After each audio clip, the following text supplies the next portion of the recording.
Welcome to Slash Bash, where today I am bringing you another pro-revenge Reddit video. Hell hath no fury like me, Scorned. This story starts 31 years ago, but the revenge part was pure serendipity that began 2 years ago. I'm going to shorten most parts because it's a crazy ride, but I'll be happy to answer any questions y'all have. I learned a flip ton on this journey, and part of the reason for this write-up is to share that with others. The beginning. In 1990, when I was just out of middle school and my sister was still in elementary, my dad met his third wife at the only gas station in our town.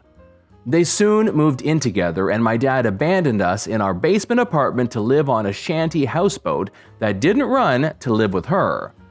He would show up every other week and give me $40 for groceries. Eventually, someone figured out the situation and called my mom. We went to live with her, which was, believe it or not, worse.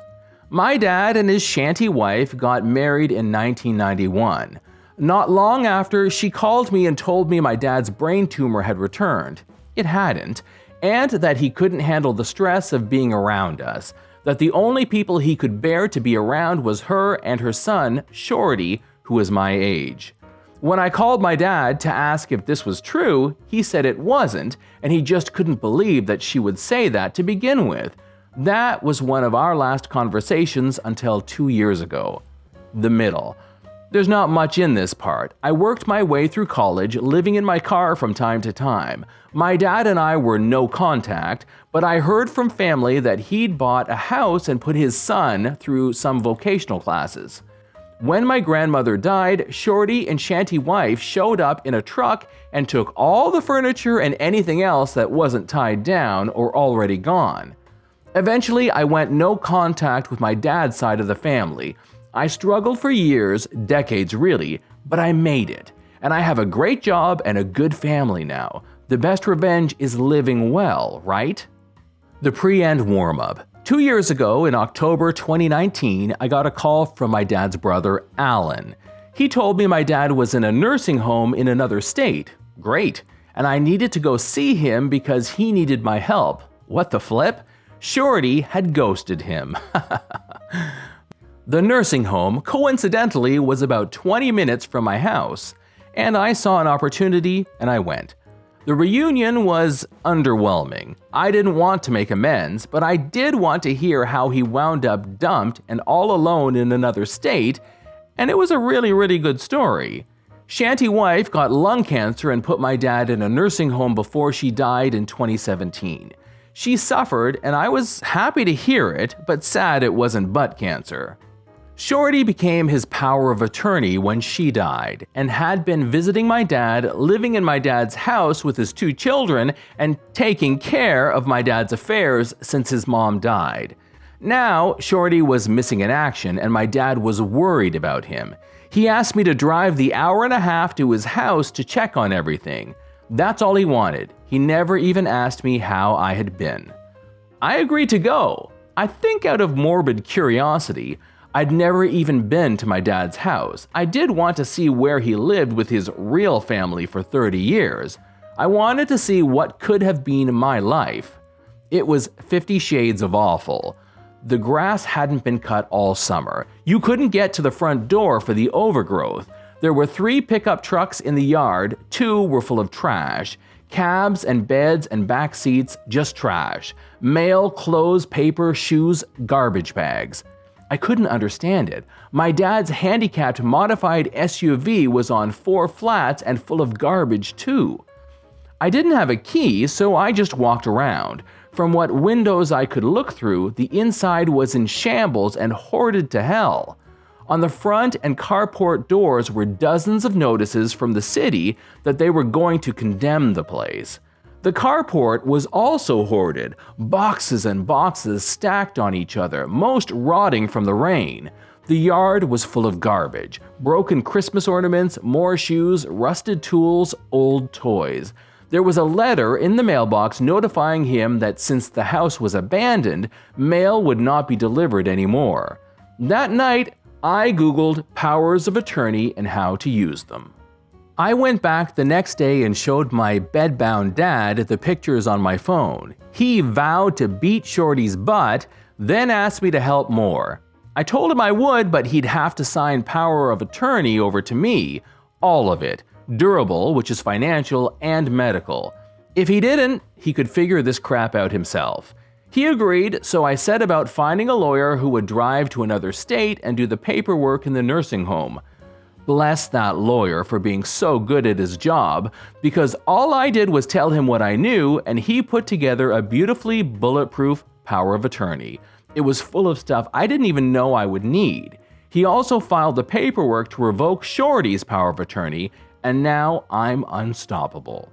We're from a small, rural town, and it's the kind of creepy, landlocked place that no matter how long you've been gone or how far away you've been, when you go back, you'll see someone you know. Even if you don't know you know them. It's like playing 7 Degrees of Everybody all the time. It's suffocating, but it can also be helpful. The beginning of the end.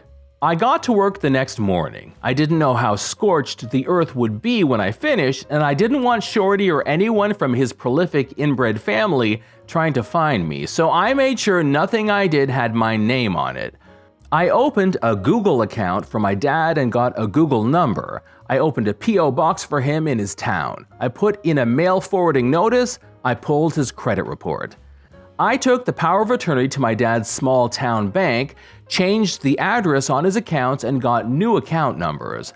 I requested copies of every transaction back to the day Shanty wife had died, about 13 months worth.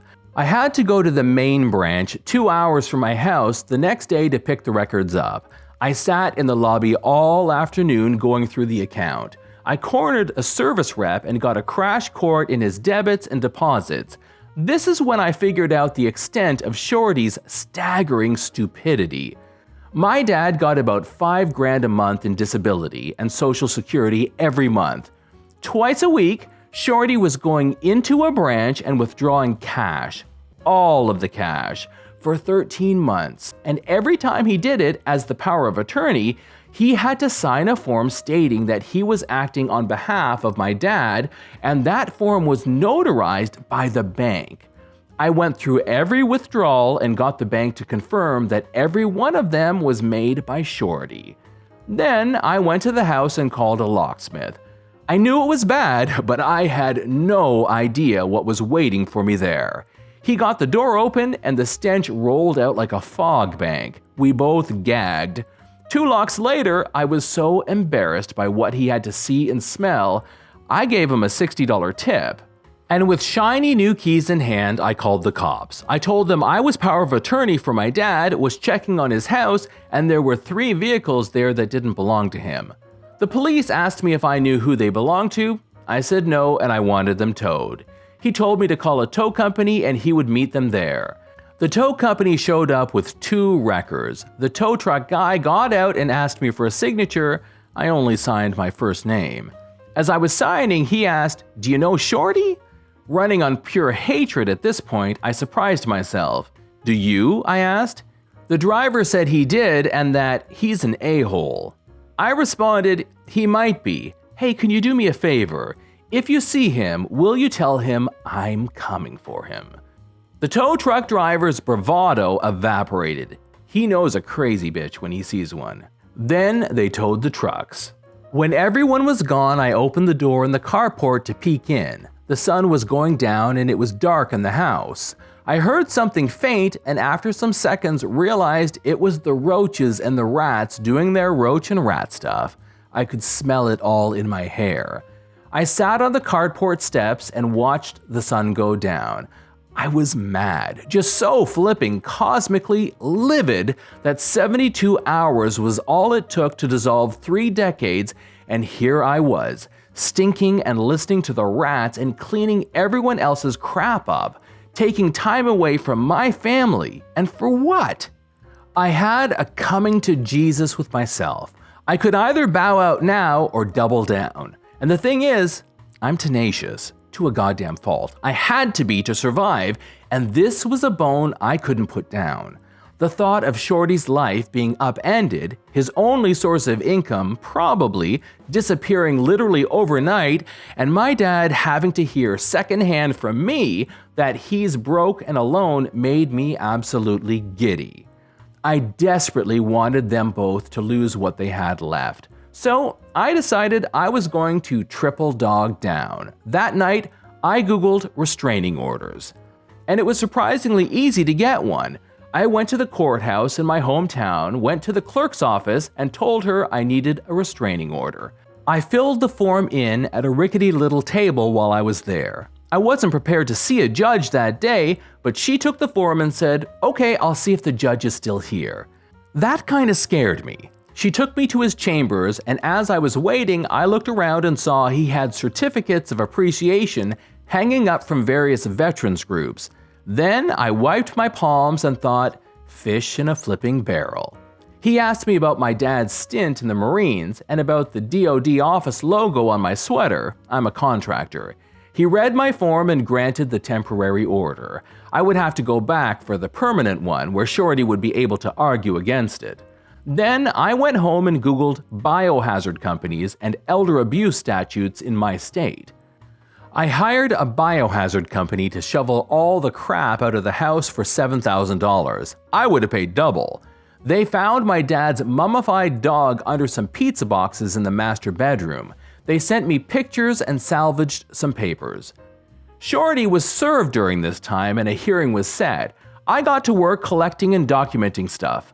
I made pictures and spreadsheets and timelines with cross-references because, flip it, now they had my full attention.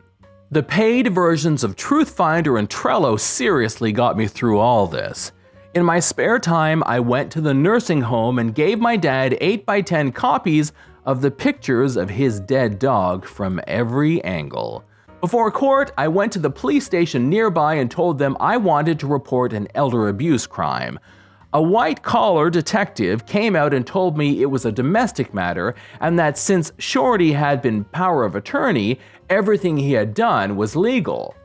And this was the day I got to teach a small-town detective about the fiduciary responsibilities of a power of attorney. Thanks, Google. I handed him a copy of the statute with the applicable sections highlighted. Then I handed him a thick folder with bank statements, pictures of the hoarded house and dead dog, a copy of my dad's credit report that showed he was tens and tens of thousands of dollars in debt, and a spreadsheet listing every cash withdrawal with a running total of the stolen amounts. The grand total was just over $130,000 in cash. That's not including the lost value of the house or the credit cards he opened and used. I told him he could keep that folder since it wasn't the only one I had. Then I told him I would wait for a case number, and I sat down. He came back about 30 minutes later and apologized, said I had a case and gave me a case number. Then I headed over to the courthouse.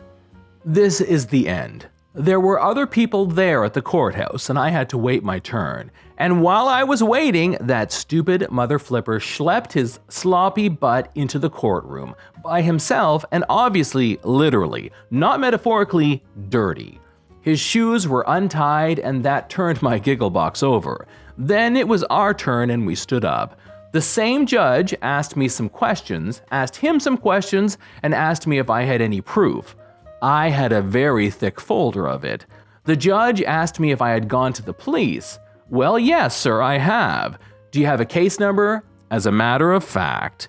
The order was granted permanently and for life, but not before the judge halted proceedings and told Shorty he needed a lawyer. Someone told me that the courthouse would have a copy of my dad's discharge papers, so while I was there, I got a copy of those because why not? I also used my power of attorney to take Shanty Wife off the deed to the house. That way, if my dad died and it went to probate, Shorty had no immediate claim. I also went and got copies of my dad's birth certificate and Shanty Wife's death certificate. Technically, stepchildren can't request that info, but the clerk who waited on me recognized my dad's name and told me she lost her virginity to my Uncle Alan in the 60s and went to my grandparents' funeral, so I got all the forms I wanted.